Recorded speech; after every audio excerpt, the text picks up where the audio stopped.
What is up, everybody? It's Evan Bacon, and today I'm going to be walking you through the basics of using notifications in Expo. A lot of what I'm going to be telling you guys today will be coming from the push notifications part of the Expo docs. It's very thorough and walks you through how to set up a server and all that. If you guys want to see how to set up a server, that will be another video because it's a huge process. I'm going to show you guys really quickly what it's going to look like when it's done. We should have some kind of application. We'll be able to go to this sweet push notifications tool and say I turn the app off. Oh, I don't think it films when it's turned off. Anyways, I sent myself a notification. I got this notification. I can open that bad boy. And if I come over here, I should be able to see data, which I don't. So to get started, we're going to make a brand new snack. We're going to shake our phones right here and scan in that lovely QR code. Okay, so in order to do this, what we really need is the user's push notification token, and we need to get permissions first before we do that. And that's about it. Then if this was any kind of other app, we would send that notification to a server, but we'll be using the tool, so we'll do it manually. So to get started, let's make an async function over here and call it register. And then we're going to go ahead and import Expo. Let's go ahead and do that right there. Then we want to verify the user has notification permissions. So in Android, this will just happen when you load up. So this will really only apply to iOS. So we're going to go const and status await expo.permissions.ask async, and then the permission we want, which is notifications. On my phone, I've already given Expo permission, so I'm going to go ahead and disable that really quickly.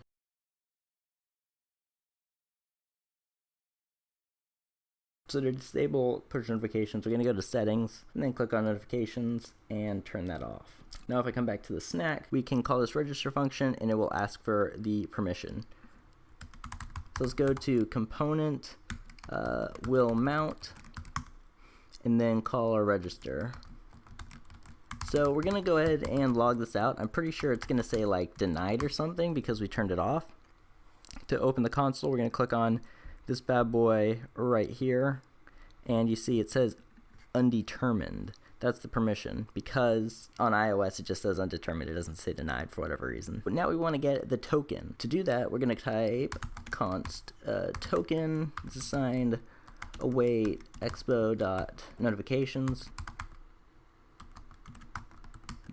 get expo push token async. We're also going to want to spell const right. If we come over here now and we log the token, you'll see that we don't actually get the token, and the reason for that is because the permission's undetermined. So we need to do like a safeguard to make sure that we don't ever get to this part unless the permission's correct. So let's say if status is not equal to granted, then return.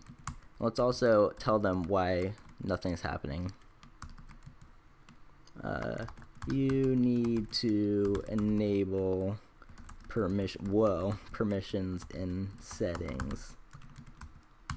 My goodness. Let's go ahead and do that. Come over here, allow, and here we are. When we come through here, let's make some update.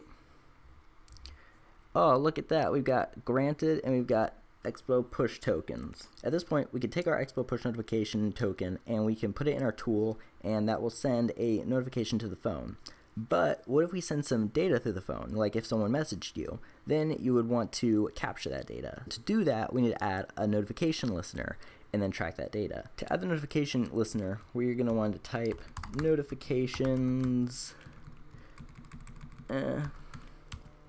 dot add listener, and then we'll make some listener, maybe like, I don't know, listen. And inside of listen, we'll get past the origin and the data. Build that function out a little bit. And let's also do some cleanup. Component will unmount. Basically, when we disable this, you know, like we're doing back and forth here, we want to just remove the listener. So let's say this dot listener is assign that. And over here we'll say if listener, then notifications dot whoa remove listener, right, expo dot notifications. My goodness me. So the last thing we're going to want to do is log out this data when we receive it. Console.log. Let's do our origin and our data. Now I think it's time to actually send a notification. So go ahead, grab one of the millions of tokens that we've generated down here, copy that bad boy, and then we're going to come over here to expo.io dashboard.notifications. Let's reload this page really quickly, and we're going to put our token in there and our title, and then let's close out of that real quick and send that notification. If we click on that, no data will be passed through, so we won't get anything in our listener. Let's do this one more time with the actual data in it. Let's give this a title, a body. Let's have it play a sound too, and then some JSON data. Evan is equal to bacon. We can also set the badge number in here. Let's hop out of here real quick and do that, and you see my badge numbers turned to 1028.